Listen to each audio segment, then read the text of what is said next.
Selamat sejahtera kepada Cikgu Emma dan rakan-rakan. Kali ini ialah giliran saya untuk membentangkan PBL kami. Baiklah, saya akan membincangkan cara untuk menentukan sudut apabila nilai sinus, kosinus dan tangen diberi sudutnya. Ini adalah langkah-langkah apabila kita menjawab soalan macam ni. Pertama sekali, kita kena kenal pasti sukuan berdasarkan tanda positif atau negatif pada nilai fungsi trigonometri. Seterusnya, kita menentukan sudut rujukan sepadan dan akhir sekali kita hitung sudut theta berdasarkan sukuan yang dikenal pasti. Ini contoh 6 soalan A. Jadi pertama sekali kita cari dia punya sudut rujukan sepadan. Jadi sin negatif 1, 0.6157. Jawapan dia 38 darjah. Jadi ada sedikit maklumat di sini. Nilai nisbat trigonometri yang positif atau negatif dia ada dua kemungkinan. Jadi jawapan untuk sudut rujukan sepadan nanti ada dua. Jadi sebab tu di sana dia tulis jawapan dia 38 darjah atau 142 darjah. Di mana kita tolak 180 darjah dengan 38 darjah untuk dapat 142 darjah di sukuan yang kedua. Seterusnya soalan B, macam tadi juga kita cari dia punya sudut rujukan sepadan, iaitu cos negatif 1, 0.4226 sama dengan 65 darjah. Masa kita kira tu, kita jangan letak negatif sebab nanti jawapan dia akan terjadi lain. Walaupun dia tulis di sana cos sama dengan negatif 0.4226. Memandangkan dia punya nilai cos tu ialah negatif, jadi dia di antara sukuan kedua ataupun ketiga. Jadi nanti kita tolak 180 darjah dengan 65 darjah dan tambah 180 darjah dengan 65 darjah. Jawapan dia nanti 115 darjah ataupun 245 darjah. Jadi untuk contoh 6, soalan paling akhir iaitu C, diberi tan sama dengan negatif 1.4826. Kalau kita rujuk ni, kita boleh tahu dia di antara sukuan kedua ataupun sukuan keempat. Jadi macam tadi juga kita cari dia punya sudut rujukan sepadan dan kita akan dapat 56 darjah. Seterusnya kita cari sudut dia iaitu 180 darjah tolak dengan 56 darjah. Kemudian untuk sukuan keempat ni dia 360 darjah tolak dengan 56 darjah. Jawapan dia nanti kita dapat 124 darjah ataupun 304 darjah.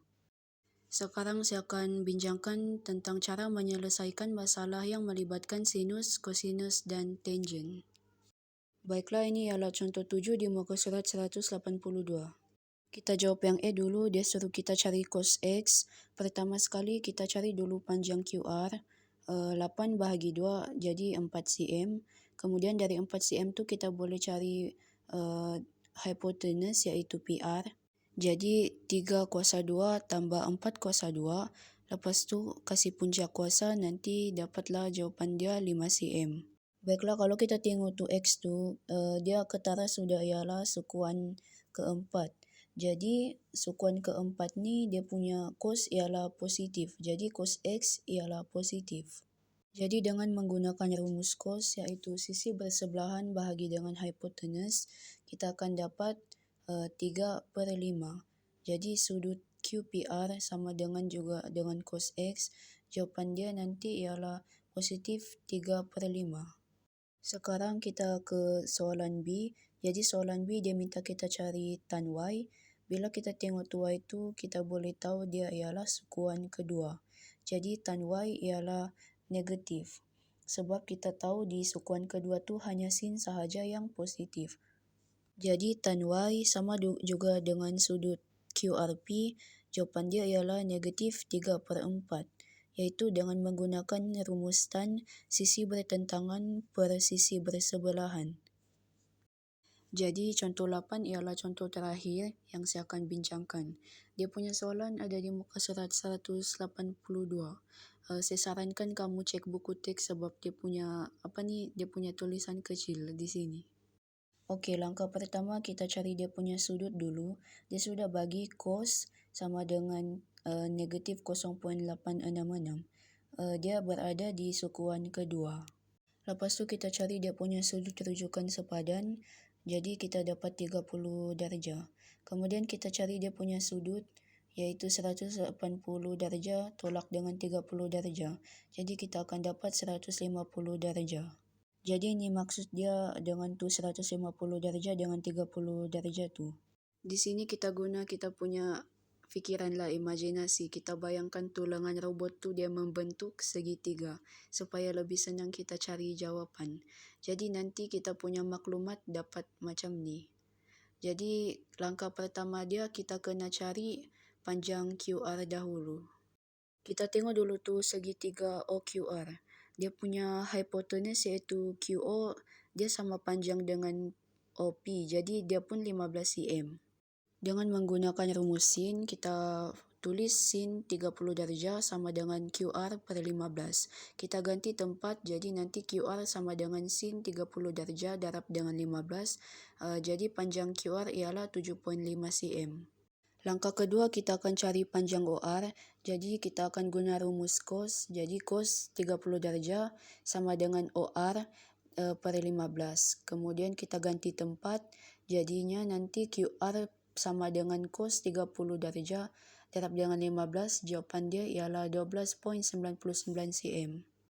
Jadi lepas tu kita isi maklumat yang kita dapat iaitu panjang QR dan panjang OR. Sekarang barulah kita dapat menjawab kehendak soalan iaitu mencari jarak di antara P dengan Q. Jadi untuk mencari panjang QP kita pakai teorem Pythagoras. Kita isi dengan 7.5 kuasa 2 tambah dengan 27.999 kuasa 2 di mana itu ialah hasil tambah daripada 15 cm dan 12.99 cm iaitu panjang PR. Selepas itu kita tambah dapat 839.69 dan kita kasih punca kuasa 2 jadi nanti jawapan dia ialah 28.98 cm. Okey, itu sahaja daripada saya. Sekian, terima kasih.